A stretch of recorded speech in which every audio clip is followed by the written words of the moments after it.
Canales Comunitarios Regionales del Ecuador Asociados, SECREA, presenta Realidad Nacional.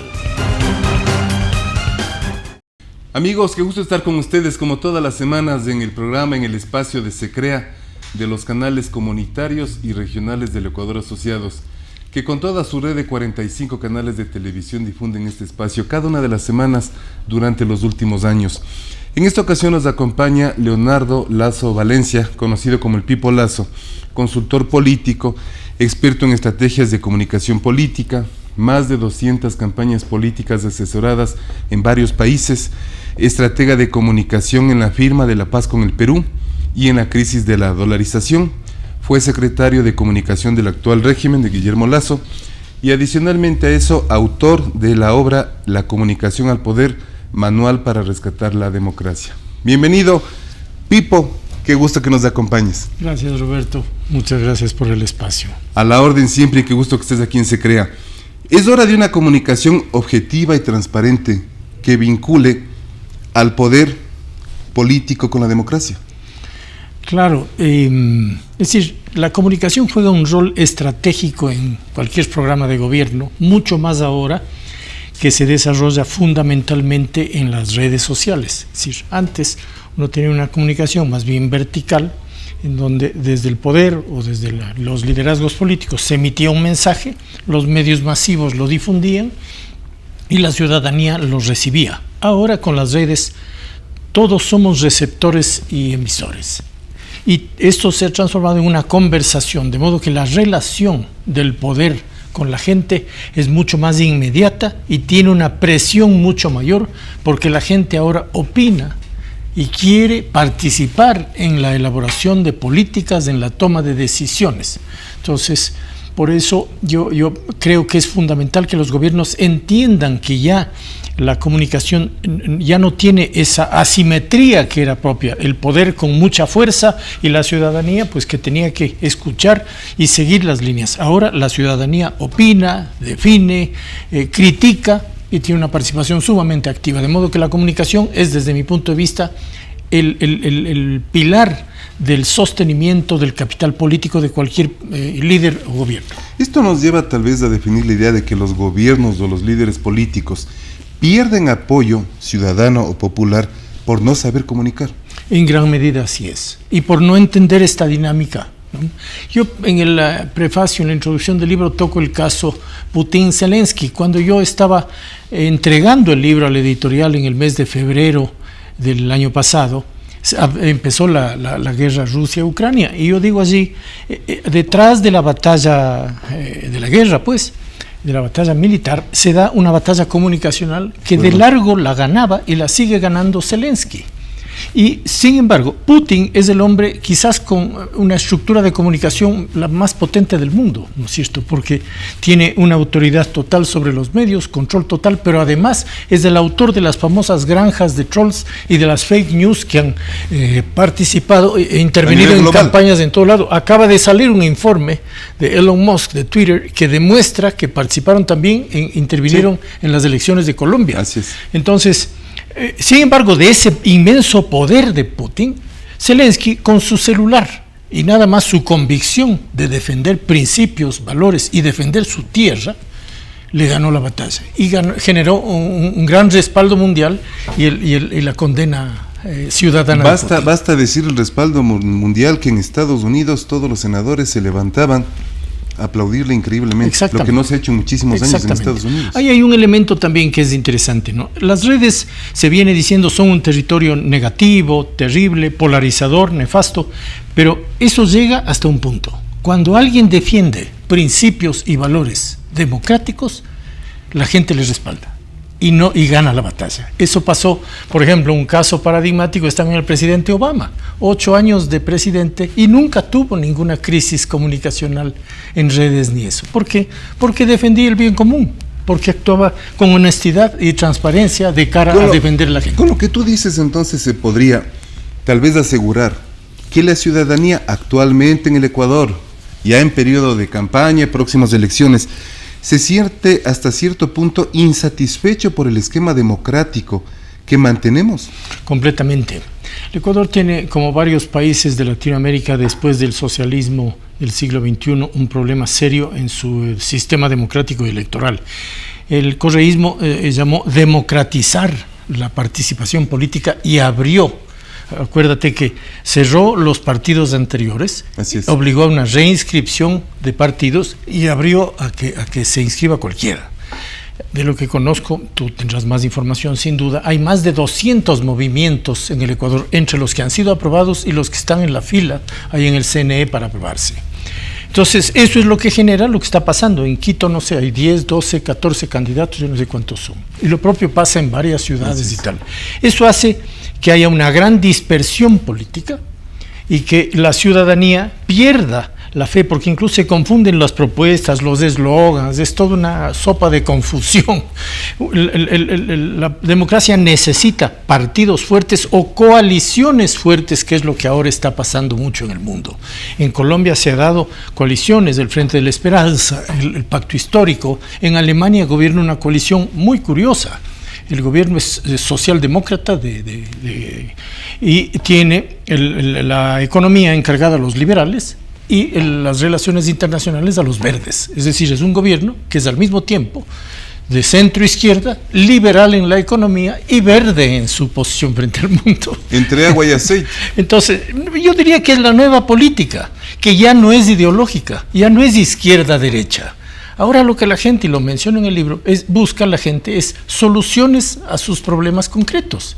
Y los problemas de la gente, en las redes se ve eso con claridad, se aglutinan alrededor de dos ejes fundamentales: cambio climático y desigualdad, y uno quizás también de derechos individuales. Eso es lo que la gente quiere. ¿Qué me vas a dar en términos de protección del ambiente, de manejo de residuos sólidos, de energías renovables y tal? ¿Qué vas a hacer para combatir la pobreza y la desigualdad? ¿Y qué vas a hacer con mis derechos como mujer, como LGBT, etcétera, etcétera? Cuando tú planteas esto de la nueva política, entre comillas, subrayado y con negrilla, la nueva política, que es a donde se espera que los procesos políticos, los actores políticos, los partidos o movimientos políticos del Ecuador se enrumben o vayan. ¿Qué decir entonces de la actual política del Ecuador, que exclusivamente busca votos, en campaña ofrece maravillas, sabiendo los ecuatorianos de que con toda certeza el momento de llegar no cumplirán absolutamente nada? Claro, yo digo en el libro también, y es una crítica dura, que a la gente del gobierno incluso no le gusta mucho. Yo digo que en el Ecuador, como en varios países, no hay proyectos políticos, sino empresas electorales. Exactamente, empresas electorales. Entonces, y eso uno lo ve en el gobierno actual y en muchos. Yo en el libro incluso, con cierto sarcasmo, digo, hay desde el Supermaxi de Creo y el Guillermo Lazo hasta el kiosco del César Montúfar, decía yo en el libro. Digo, es decir, hay grandes y pequeñas empresas. ¿Por qué digo que no hay proyecto político? Porque no se sientan a pensar, bueno, vamos a ir al gobierno, ¿qué vamos a hacer con la salud? ¿Qué vamos a hacer con la educación? Por ejemplo, el gobierno, ayer veo que el presidente anuncia que va a construir más hospitales como su estrategia de salud. La salud no se soluciona construyendo hospitales. El 90% del problema de salud se soluciona con una buena estrategia de atención primaria, con una red de centros de salud y de atención de primaria y de alta calidad. Ejemplo, Corea del Sur. Fue uno de los países que mejor lidió con la pandemia por tener el mejor sistema de atención primaria del mundo. Entonces, ahí ve uno que no lo han pensado, porque si lo hubieran pensado, no se dirían simplemente voy a construir hospitales porque yo quiero, sino dirían qué es lo que tengo que hacer para que la salud de la gente mejore.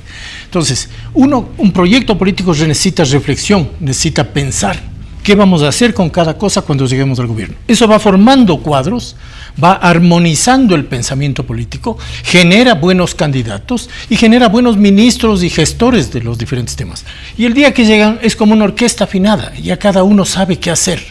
Cuando no pasa eso, y es solo una empresa electoral hecha para que A o B llegue al poder, llegan al poder y no hay una partitura. Y entonces cada uno comienza a hacer, y hay unas disonancias tremendas y evidentemente una gran ineficiencia que además ahora enfrenta la velocidad de las redes, que es la velocidad de la gente. ¿No es cierto? Así es. La gente que dice, yo puedo pedir una pizza y recibirla en media hora, tengo que esperar 4 meses para un trámite del Estado. Entonces, ¿de qué me sirve? al final del día. Entonces el gobierno o los gobiernos ahora enfrentan esa diferencia de velocidades y por tanto deben ser todavía mucho más eficientes, y para ser eficientes necesitan construir verdaderos proyectos políticos. De esta capacidad, incapacidad, eficiencia o ineficiencia en el manejo e impulso de los procesos o proyectos políticos, ¿cómo entonces empatarle con una verdadera democracia sostenible, una verdadera democracia que impulse los procesos y que convoque a que las juventudes el día de mañana se vinculen en la parte política? Excelente pregunta, porque ese es el núcleo del cambio político que yo propongo en el libro. Lo que digo es, la agenda basada en la izquierda y derecha ya no corre más. Ningún muchacho menor de 35 años piensa izquierda o derecha. Ya quedó en el pasado. O sea, yo acabo de ver un estudio del Latino Barómetro que publicó la revista Nexos en México cuando estaba preparando mi conferencia para el lanzamiento del libro en la feria de Guadalajara, y vi una cosa que me encantó y me sorprendió. En un estudio hecho cuando le preguntan a la gente en Latinoamérica, ¿usted se considera de izquierda o derecha? Apenas 12% se identifica como de izquierda y 6% como derecha, o sea, 18%. Y en cambio, en el centro, 36% se considera de centro. ¿Qué quiere decir esto? Que la gente lo que quiere es, lo que decía hace un momento, soluciones a problemas concretos. ¿Cuáles son? Cambio climático, cuidado ambiental. Es el tema, pero gigantesca, de plano, el mayor tema de conversación y preocupación de los menores de 35 años, claro. Porque ellos, quizás nosotros no estemos cuando ya llegue la debacle ambiental que se viene, pero mis hijos y mis nietos sí van a estar. Y en consecuencia a ellos les preocupa porque es un tema de supervivencia. El otro tema es desigualdad. Uno ve las migraciones, las guerras. Hay un montón de problemas que se dan por esa tremenda desigualdad. Acabo de ver hace 2-3 días una noticia que yo no conocía y me sobrecogió. La justicia peruana ordenó derribar un muro que separa La Molina, la urbanización más cara de Lima, de los barrios pobres. Es un muro que tiene un muro y arriba un alambrado de alambre de púas, en donde conviven ciudadanos ricos y pobres con un muro en la mitad, y la justicia le ordena derribar. Esa es la mayor prueba de desigualdad, ¿no es cierto? Una ciudad en donde tienes el mundo gourmet más caro y potente del mundo y una pobreza lacerante, impresionante, a pocas cuadras de gente que no tiene ni agua ni alcantarillado. Entonces, mientras subsista esa desigualdad, va a haber populismo. Mientras no generemos una democracia que solucione esas diferencias. No estoy hablando, ojo, a veces la gente me critica diciendo, propones entonces que se dé más bonos y se regale. No. Lo que estoy diciendo es que hagamos una democracia que maneje una economía social de mercado, una economía solidaria, una economía que trabaje para generar empleo y proteger a la gente más vulnerable y pobre, para corregir la desigualdad inmensa. En la medida en que se atienda cambio climático, desigualdad y derechos individuales, que es el otro tema de discusión, el aborto, derechos de la mujer, derechos LGBT, racismo, si se atienden estos 3 temas, esa es la nueva agenda. Ayer conversaba con un candidato a concejal en Quito, con quien yo le había dado mi libro, conversaba con un muchacho joven, muy inteligente, y él me decía, mira, hice una suerte de focus group ampliado, con un grupo de exalumnos del Colegio San Gabriel, de donde yo también soy, de las generaciones más jóvenes. Me dice, 2 de los 60 que hice se identificaron como políticos. Uno era del movimiento de Correa y el otro era afín a la izquierda democrática. 58 me dijeron, no queremos saber nada de política, pero sí queremos soluciones a estos problemas. Totalmente. Defendemos causas. Entonces queremos soluciones para saber qué se va a hacer con la basura, qué se va a hacer con las energías renovables, esa es su agenda. Entonces, ahí hay una disonancia, porque los políticos no hablan de esos temas. Yo no veo en las propuestas de campaña de los políticos una adecuada propuesta sobre eso. Yo decía en el lanzamiento del libro, por ejemplo, en el Ecuador hay más de 130 municipios con basureros a cielo abierto. Y digo en el libro, uno sabe que va llegando a Ibarra o a Quilinte porque comienza a apestar y aparecen los gallinazos. Y eso pasa hace 30 años y nadie ha hecho nada. No es más. Y además ahí hay dinero, ahí hay empleo, porque los desechos son plata ahora. Esa es la nueva economía, esa es la economía circular. Entonces, si no pensamos en eso y si no le damos cabida a eso en el mundo político, va a haber esa misma disonancia y la gente va a decir, no me gusta la política, le detesto a la política. Yo creo que un tema importante en todo el análisis que tú haces y lo que planteas en tu obra es que la gente, los políticos, los actores políticos, los empresarios, la sociedad en general, no quiere ver al futuro. Quiere mantenerse en un presente tomando como posta el pasado. Entonces no tiene una visión de futuro que les permita realmente readecuar, reacomodar, reorganizar lo que la juventud y los actuales políticos deben enfocarse para el mañana. Mira, yo ahí quiero hacer una crítica, espero que la acepten de buen modo. Yo soy constructivo siempre, pero debo ser crítico a la misma prensa ecuatoriana, ¿no? Yo te contaba que acabo de regresar de Medellín. En menos de una semana que estuve ahí tuve 3 entrevistas y 2 reuniones maravillosas.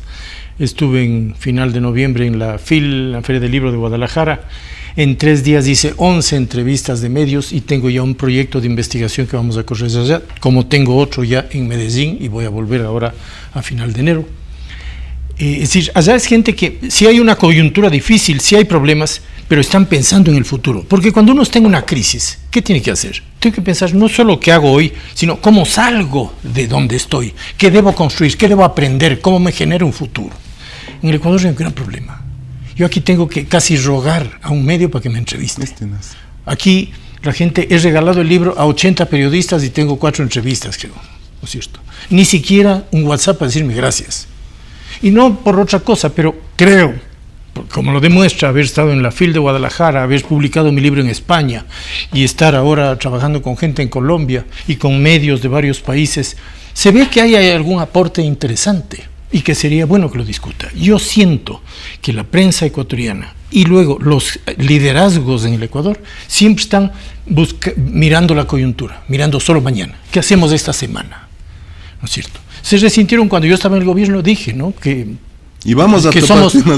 somos muy negativos, y dije, y la prensa tomó como que yo estoy cuestionando. No estoy diciendo, critiquen todo lo que quieran al gobierno, eso soy el mayor defensor de la libertad de expresión, como lo demostré cuando defendí el veto a la ley de comunicación y lo defendía. Muchas reuniones organizaste. Entonces, pero lo que sí creo es que en el Ecuador la prensa, los medios de comunicación que tienen una responsabilidad total de difundir este pensamiento y construir el nuevo pensamiento democrático del Ecuador, no lo hacen en absoluto por estar preocupados de la coyuntura. Que el asambleísta, que la fiscalía, que la denuncia, que la cosa, que el escandalete, que la corrupción, que el robo, si regresa a Correa. Te voy a decir, y la pauta publicitaria, que es complicada, y estando yo en medios y representando a un gremio de medios de comunicación. Así es. El actual gobierno ha tenido en 19 meses 4 secretarios de comunicación. ¿Por qué ese cambio? ¿Por qué esa rotación?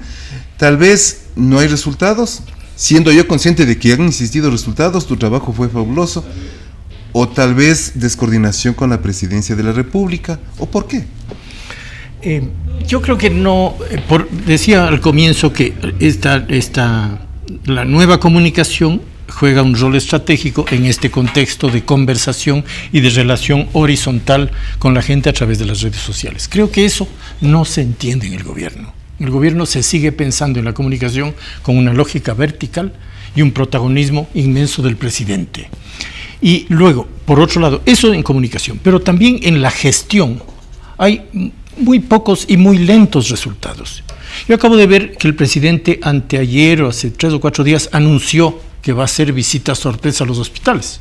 Me alegra que asuma algo que propuse en julio y que me rechazaron, porque el Hospital Pablo Arturo Suárez estaba desabastecido de medicinas. Y hundiéndose además. En septiembre volví a proponer lo mismo y el secretario del despacho me volvió a decir, Pipo, vamos a tener que cancelar porque sigue desabastecido de medicinas. Entonces fue cuando yo decidí más bien salir, porque ¿qué cara te pongo a ti ante los medios si el problema de abastecimiento de medicinas sigue? Como secretario, ¿qué tengo que hacer? ¿Mentir? ¿Driblar? ¿O no aceptar entrevistas? Exacto. O entrevistas donde medios no te van a preguntar eso. Yo no puedo. Yo creo que la comunicación responde a una gestión. Si hay buena gestión, la comunicación es sencilla y fluye. Si la gestión tiene dificultades y no se concreta o es muy lenta en los resultados, la comunicación se hace muy difícil. Entonces creo que el gobierno tiene los dos problemas. Un problema de gestión, por el cual tiene que trabajar con mucha más agilidad. Ahí por eso te decía, tiene que corregir el que no tiene un proyecto político, tiene que armarlo. Y de otro lado, tiene que entender la comunicación como esta relación horizontal. El actual panorama político nos ha hecho ver a los ecuatorianos y a la sociedad mundial de que los actores políticos utilizan mucho las redes sociales, tal vez en algunos casos mal utilizada. Pero hablemos del TikTok. Muchas veces vemos zapatos rojos. Otras ocasiones vemos partidos de vóley. Otras ocasiones vemos que se sugiere eliminar impuestos. Otras ocasiones en el malecón del puerto principal, cierta persona que está modelando en el malecón. O sea, eso es lo que atrae tal vez votos o adhesiones de la juventud o las personas que están en redes sociales o el TikTok. O simplemente es una forma mala de utilizar esas redes. A ver, yo pondría la cosa de otro modo. Muéstrenme los TikToks de las elecciones de Brasil, en las elecciones de Uruguay, en las elecciones de Colombia, en el gobierno de Pedro Sánchez, de AMLO, de la calle Pou, de cualquiera. O sea, yo veo eso solo en el Ecuador, porque en el Ecuador, de una manera un poco torpe, diría yo, se piensa en la herramienta y en lo táctico, y no se piensa en el contenido y en la razón. La política es mensaje. La política es proyecto, la política es solución a problemas de la gente. Luego, empácalos como quiera. Uno puede hacer una propuesta ambiental en el TikTok, bailando sobre el relleno sanitario, diciendo, esta porquería la voy a cambiar, y hacer una cumbia villera. Ya, está bien. O un rap que diga, voy a sacar esta mierda de aquí. Está bien. Y la gente va a aplaudir. Pero eso hay un contenido atrás. El empaque tiene un contenido. En el caso del Ecuador no hay contenido.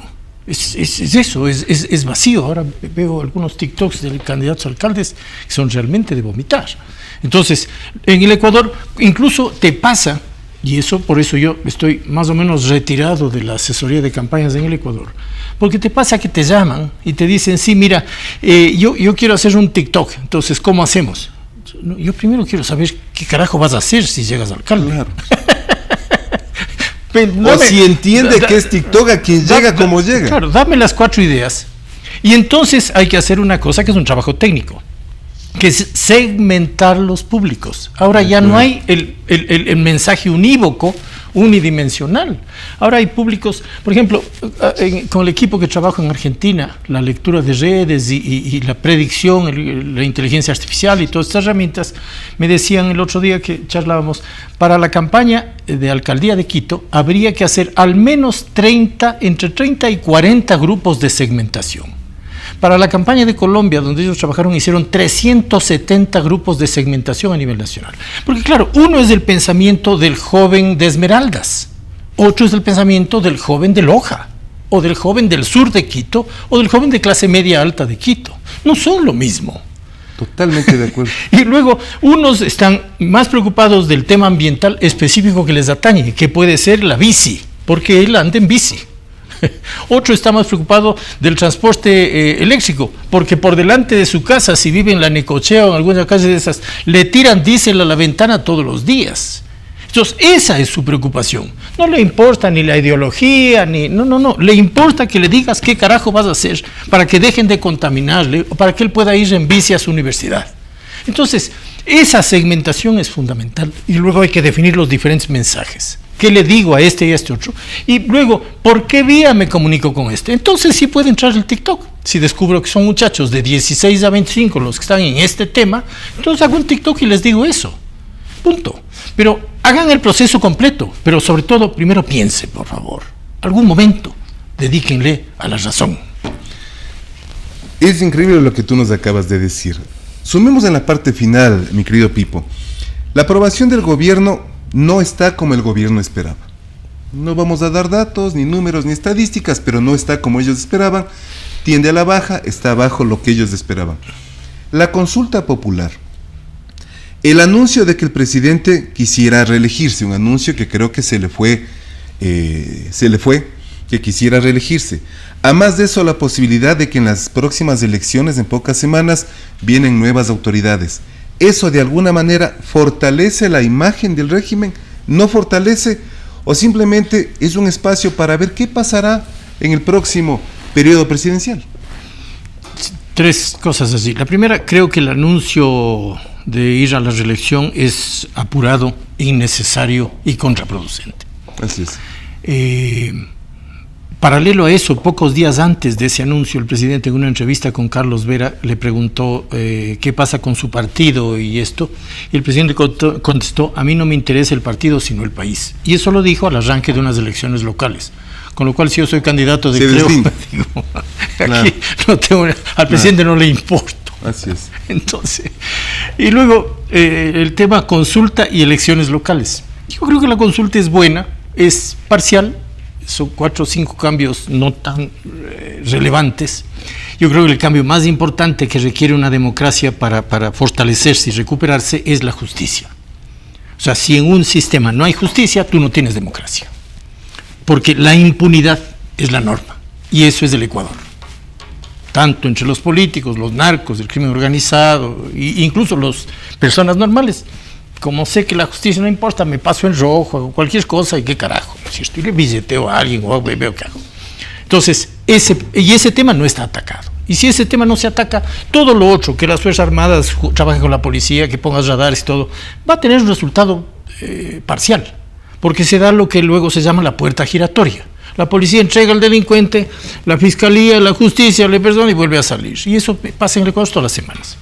Entonces, el gobierno, sin embargo, está muy contento con la consulta, porque dice que tiene gran apoyo a las preguntas, y eso me alegra mucho. Así es. Lo triste, y que creo que el gobierno debe mirar y reflexionar, es que eso va a coincidir con un fracaso histórico en las reelecciones locales. De todo lo que se ve en la investigación, el gobierno no va a ganar en ninguna ciudad importante del Ecuador, ni en ninguna provincia importante. Quizás gane en 10 o 15 cantones pequeños. Con lo cual un proyecto político. Claro, ¿cómo anuncio yo que voy a la reelección y no pienso en el armado territorial que una elección nacional requiere? Es fundamental, si voy a lanzar una presidencia, saber que tengo 10 alcaldes y ciudades de aquí a acá que me van a ayudar en el armado. Porque la política es un armado territorial. Y si no lo tienes, no vas a ganar. Tenemos mucho más por conversar. Nos has comentado que vas a salir en los próximos días fuera del país. Esperemos en estas semanas que es de proceso político volver a conversar, mi querido Pipo, porque nos falta mucho por hablar inclusive de las candidaturas actuales. Sin hablar con términos religiosos, pero pongamos la fe que el Ecuador salga adelante y que los procesos nos lleven a un desarrollo para las nuevas generaciones. Nosotros de alguna manera estamos de salida para las nuevas generaciones. Muchísimas gracias, Pipo, ti, Roberto. Tu presencia, tu criterio, y a ustedes, amigos, hasta la próxima semana. Gracias. Transmitida por Unción, Nord Visión, Color TV, Oca TV, Canela TV, TV+, UCSG Televisión, Costranera, ABC TV, TV Norte, V Televisión, TV Agro, Manavisión, TV Manavita, Saracay TV, Teleandina, RTU, Asomavisión, Telesucesos, Unimax, Ecovisión, Lidervisión, TVS, Ecuavisión, Telegalápagos, Telemar, Televisión Católica, Los Encuentros. Canales comunitarios regionales del Ecuador asociados. Se crea, presentó Realidad Nacional.